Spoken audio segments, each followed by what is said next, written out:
Hosted by you/Shujaan Godark. For background, I, 24M, live a very different life than the majority of my family. I didn't graduate high school but got a GED and started working as a welder and hunting guide. The rest of my family is pretty successful. For instance, my father is a lawyer, my mom used to be an RN, my brothers own companies, and my sister married a lawyer.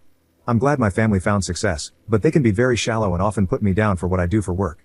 My mom will make comments like, "When are you going to school to get a real job?" or things like that. They didn't want to pay for welding school, so I worked at an auto shop to pay my own way through.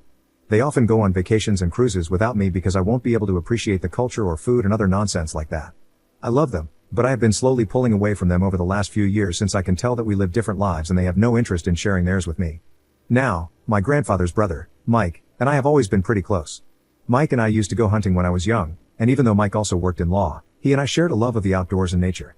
About a year ago, Mike was diagnosed with cancer and has quickly gone downhill in the last few months. I have taken a lot of time off work to care for him since he is my oldest relative, and no one else wants to take care of a frail, sick old man for some callous reason. His wife died 15 years ago, and he doesn't have any children. He recently asked me if taking care of him was hurting me financially, and I told him that I was cutting back on hours at work, but I loved him more than any of my other family members, so it was my pleasure to take care of him.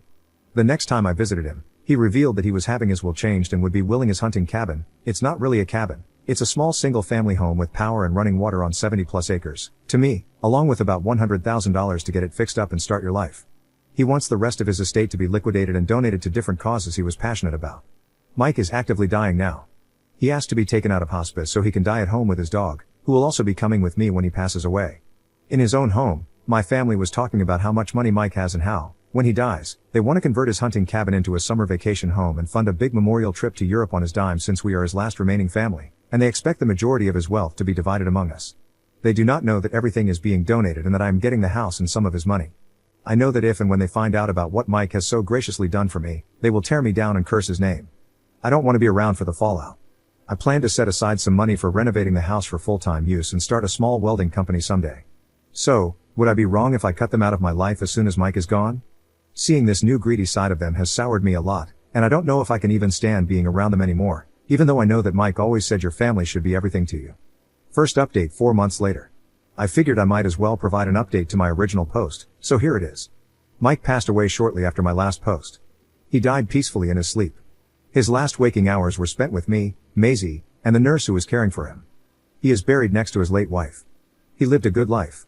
Some of his last words to me were, "We had a pretty good run, didn't we?" The issue with the will was hilarious to me and served as a great pain reliever.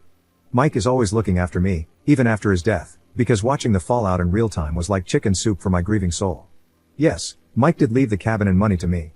He also left me his guns, his dog and her belongings, his fishing poles and tackle, and a few mementos from over the years. He changed the will 3 years ago and simply never told me or anyone else in the family. He left various trinkets for other members of our family that were pretty on the nose.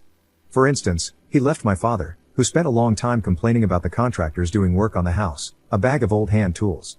My sister got a box of wine glasses. One of my brothers got a drawer full of pens and pencils for your blossoming legal career. He also gave all of us some money for a round of beer in his honor. Watching everyone go from fake sadness to excitement, to horror and disgust was quite the trip.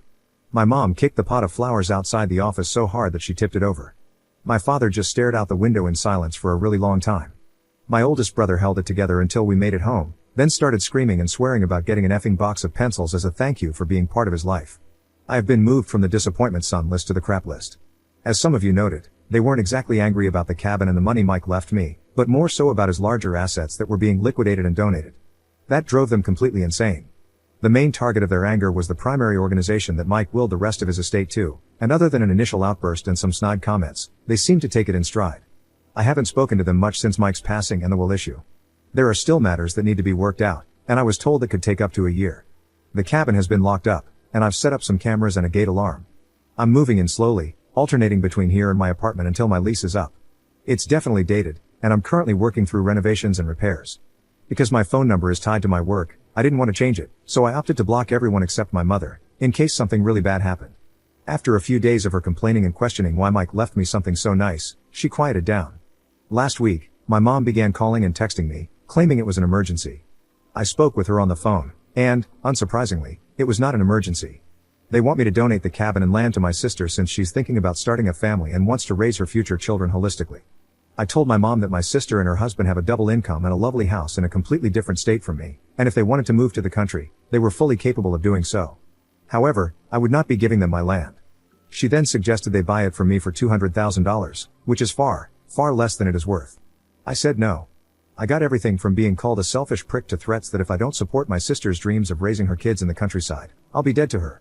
They even said Mike would want me to give the cabin and land over, and they told me, see if we ever do anything for you again, you entitled prick.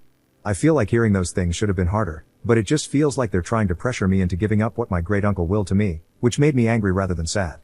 My sister also got on the phone to cry and say it was her and her husband's dream to raise their kids specifically on Mike's land. I did feel bad saying no to her at that moment, but in hindsight, she's never mentioned this before, so maybe it's a new development. Since then, they've been contacting me through email, social media, and other means, hounding me to let my sister have or buy the cabin and land. So, despite my best efforts, the people of Reddit were right once again. I should have gone completely no contact. I've deleted my social media accounts, and since I've moved job locations, they don't know where I'm currently working. However, they do know where my house is. Sometime while I was at work, my mom and sister drove over, knocked on the doors, tried to open the side door, and looked in the windows. On my doorbell camera, my mother very clearly tells my sister not to touch anything so he can't sue. I'm thinking of putting up a locking gate. Right now it latches but doesn't lock. Everyone is now blocked, and I'm putting together a list of people who need to be notified of a phone number change since I want to change my number. I'm not really sure how to go about keeping them from walking onto my property. About 2 weeks ago, when I returned to my apartment, my parents were both waiting for me to confront me about how devastated my sister is that her future children won't have the experience of growing up in the country. I'm kind of afraid that they might camp out at the property until I give in. I've put up no trespassing signs, and I hope that's enough. I know one of my brothers drove by a while back because he sent me a picture of the road my house is on. Other than that, I am well, Maisie is well, and Mike is laughing from the grave. I'll stick around a little longer here, and then I'll be logging out of this account permanently.